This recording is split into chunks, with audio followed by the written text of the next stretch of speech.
1, 2, 3. Hey, Tony Renner.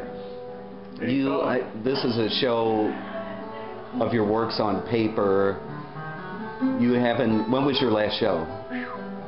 Like art show? Over like a year ago, I think. Yeah. What have you been doing?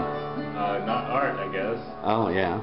Well, you've done some things that I haven't seen. I did 100 of those in 2011, right? 100 of them. And I put them one a day for 100 days. So that took a big chunk of 2011. This one thing, I kind of lost my maniacal creation of new images. Is it just me, or do you like have some kind of special connection to working on paper? It's cheap, actually, but it's kind of versatile too, and you really make it versatile. Yeah, tell us about him. It was a class at the St. Louis Art Museum. The teacher was Jesse Thomas, and these are some kind of artifacts in a case. And I guess they must have provided watercolors, because that's what that is.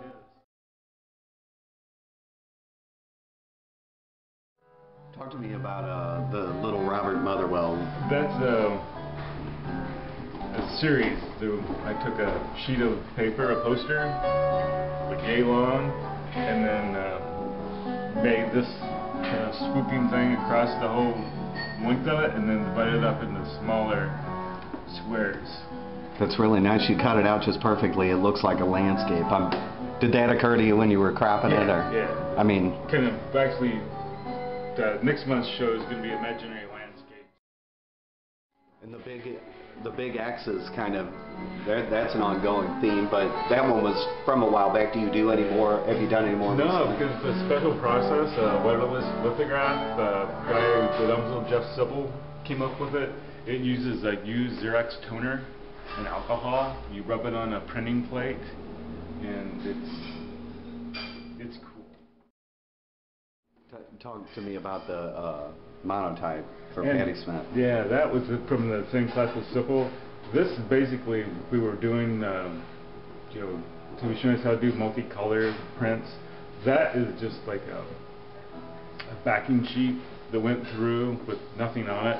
And so I have a whole series of those. And Sipple's like, whoa, that's really cool. Let's do one together. Yeah, it worked really good.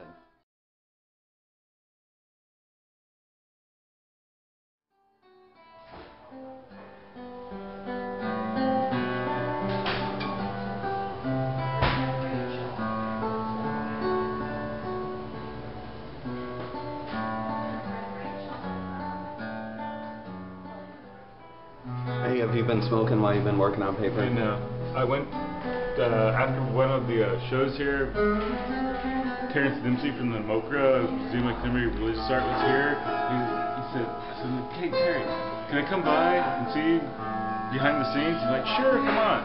He showed me this great work by this guy, Chris McCaw, who basically set a photo film out in the sunlight and then had a magnifying glass, and as the earth moved, the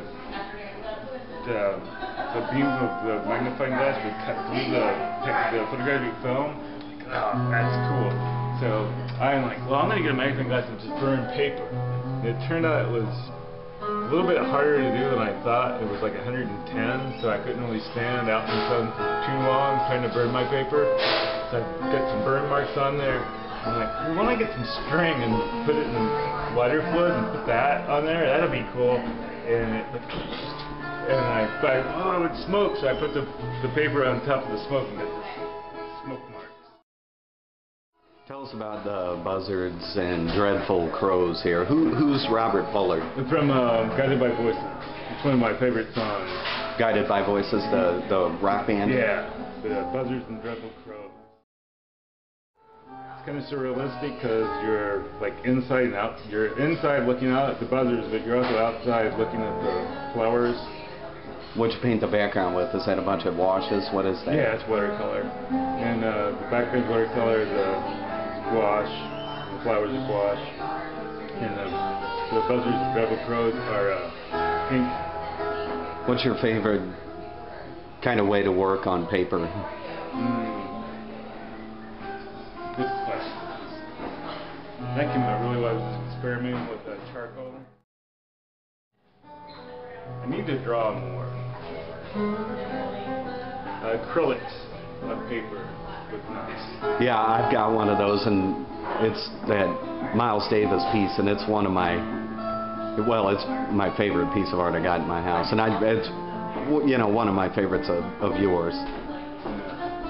This one I was taking a drawing class at Forest Park, and we were doing these no contour, all by tone, and it was not working for me. I hated it. But while I was supposed to be doing some kind of tone drawing of a leather bag or something, there was a painting that was upside down of a nude, so I just sketched it surreptitiously while the teacher wasn't looking. I drew the thing I was interested in, and then brought it home and then edited me around it. What are you going to do next? You going to draw on paper anymore? I am. My goal, I have a project. I'm going to draw dead trees. But I'm convincing myself that if I buy enough books, if I'll spend enough money, that I will have to finish my project. Well, I've already invested $40 in the books.